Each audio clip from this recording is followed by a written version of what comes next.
नमस्कार भैया, आज हम लोग बात करेंगे क्लास 8 फिजिकल एजुकेशन लेसन 5।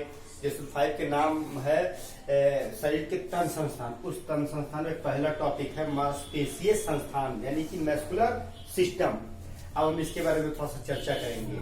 जो मानव का शरीर है, उस शरीर के अस्थियों को जो सुंदरता प्रदान करती है वो हमारी स्किन यानी त्वचा जिसको बोलते हैं। उस त्वचा के नीचे और हड्डियों के ऊपर जो लाल कलर का आवरण होता है उसी को मांसपेशीय संस्थान कहते हैं।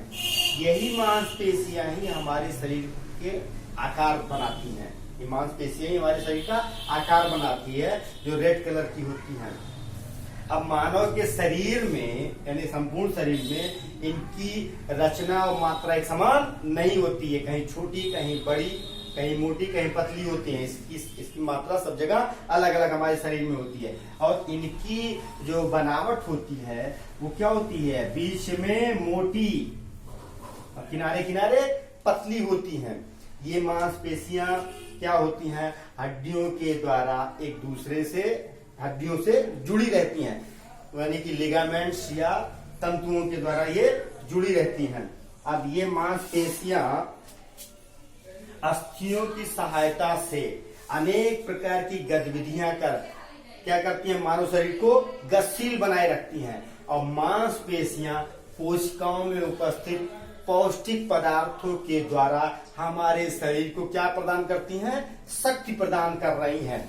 और शक्ति प्रदान करती हैं तो ये मांसपेशियां जो होती हैं हमारे शरीर के भाग का, जो हमारा शरीर का वजन भार है उसका 40 से 45% इनका हिस्सा होता है। हमारे शरीर के भार का, वेट का 40 से 45% का। और ये लगभग 600 मांसपेशियां हमारे शरीर में, मानव के शरीर में लगभग 600 प्रकार की मांसपेशियां पाई जाती हैं। अब क्या है, अब हम जानेंगे ये मांसपेशियां 600 पाई जाती हैं। अब इनमें क्या होता है, ये अलग अलग प्रकार की होती हैं। जैसे नंबर 1 पहली मांसपेशी है जिसको बोलते हैं ऐच्छिक।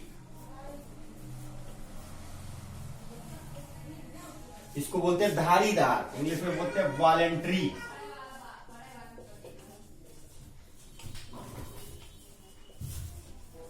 ऐच्छिक, ऐच्छिक का मतलब हो गया जो हमारी इच्छा अनुसार कार्य करें। ऐसी मांसपेशियां जो मानव की इच्छा अनुसार कार्य करें उसी को हम ऐच्छिक मांसपेशियां कहते हैं। इसका दूसरा नाम है स्केलेटल मसल्स भी कहते हैं, क्योंकि ये जो मांसपेशियां होती हैं वो हड्डियों से ज्यादा जुड़ी होती हैं, इसीलिए इसको स्केलेटल मसल्स भी कहते हैं। और ये मांसपेशियां कार्य करते करते थकती भी हैं, तो इसीलिए इनको विश्राम की भी आवश्यकता होती है, यानी कि इनको आराम की भी आवश्यकता होती है, इसीलिए ये रेस्ट भी इनको चाहिए। ऐसी मांसपेशियां थकती भी हैं। अब जो जैसे हमारा चलना, हाथों से कोई चीज पकड़ना, तो हम चलते हैं, कोई चीज पकड़ते हैं तो हमको थकावट का अनुभव होता है, यानी कि ऐसी मांसपेशियों को आराम की भी आवश्यकता होती है। और दूसरा है जो अनैच्छिक,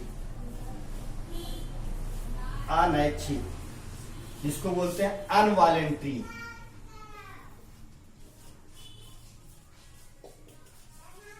अनवॉलेंट्री मसल्स। अनैच्छिक मतलब जो हमारी इच्छा अनुसार कार्य न करे, जो स्वतः कार्य करे। ऐसी मांसपेशियां जैसे क्या नाम से आंत, गुर्दे और क्या नाम से आमाशय से, रक्त संस्थान से, पाचन संस्थान से ऐसी मांसपेशियां जुड़ी होती हैं जो स्वतः अपना कार्य करती रहती हैं। और जिस दिन ये अपना कार्य करना संपूर्ण रूप से बंद कर देती है उस दिन व्यक्ति की डेथ भी हो जाती है। और जो है तीसरी मांसपेशियां हैं वो है हृदय, यानी हृदय की मांसपेशियां जिसको बोलते हैं कार्डियक, कार्डियक मसल्स। तो ये भी मांसपेशियां, इनमें दोनों के गुण पाए जाते हैं, धारीदार और बिना धारी, यानी ऐच्छिक और अनैच्छिक, किंतु ये स्वभाव से अनैच्छिक होती हैं। ये भी अपना स्वतः कार्य निरंतर करती रहती हैं। ऐसी मांसपेशियां हार्ट, हृदय से जुड़ी होती है जो अपना कार्य निरंतर करती रहती हैं। और ये मांसपेशियां कभी थकती नहीं, जिस दिन ये थक जाती है उस दिन व्यक्ति की डेथ हो जाती है। तो ये था मांसपेशियों के प्रकार। अब हम लोग जानेंगे इसकी बनावट के बारे में।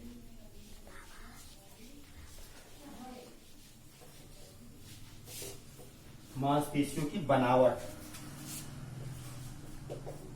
मांसपेशी की बनावट।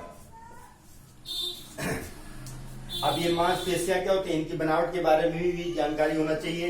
ये मांसपेशियां क्या होती हैं, छोटे छोटे धागों से मिलकर एक बंडल, और एक बंडल अनेक बंडल मिलकर एक मांसपेशी का निर्माण करते हैं।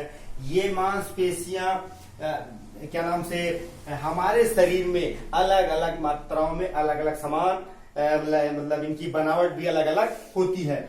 ये मांसपेशियों में जो धागे होते हैं उन्हीं में ही संकुचन का कार्य होता है, जिससे मांसपेशियां क्या होती हैं, गतिशील होती हैं। उस धागों में संकुचन के द्वारा पूरी मांसपेशी होती है, बड़ी बड़ी मांसपेशियां संकुचन जो उनमें धागे पाए जाते हैं उन धागों में ही संकुचन के कारण ये मांसपेशियां हमारी गतिशील होते हैं। और ये क्या होती हैं, कनेक्टिव टिश्यू के द्वारा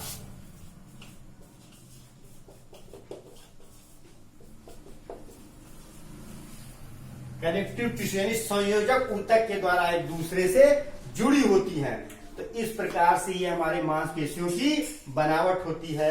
अब हम अगली टॉपिक इसके बारे में चर्चा करेंगे जो इसी टॉपिक का है, वो है रक्त प्रवाह संस्थान, यानी कि हमारे शरीर में जो ब्लड का सर्कुलेशन हो रहा है वो कैसे हो रहा है उसके बारे में हम लोग चर्चा करेंगे। धन्यवाद। इसको आप लोग नोट्स भी करते रहेंगे।